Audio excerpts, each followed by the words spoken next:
Një kolorit përkras edhe nga diaspora dhe ka një rritje të gjitha partive, po kryesisht Lidhja Demokratike të Kosovës shpresojnë këtë zgjedhje përkrahje nga diaspora.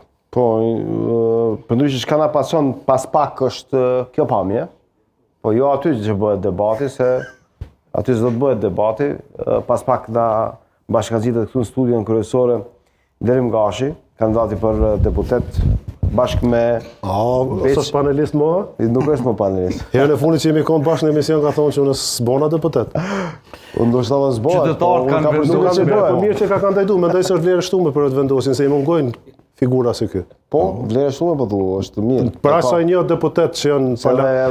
Edhe Gashi nuk e di nëse keni ndonjë lidhje kështu me Gash. Ajo është një prizrenit unë i pes, po nga ajo që akompohën si përfaqësim politik dhe mënyrë të mendumit është se Gashi e ka pasur Kogja më avancuar se shumica deputetëve që janë aktualisht. Mendimin e njëjtë me Arbenin. Po. E ndan mendimin e njëjtë, po. Arbeni ka pasur opinionin shumë të mirë. Edhe Arbeni ka qenë vlerësuar që është i avancuar për veten po flet. Kena më knoq tu i shty politikat e mira të përfasu një diniteshme qysh ka ma shumë Arbeni përvoj në parlament se sa. Sa respekti ke për Arben Gashin? Natyrisht pse jo. Pse? Mi thuaj dy elemente. Po... Mosava këtë ju mqit pe studio. O Blerim këtë ju mqit pe studio. Arbeni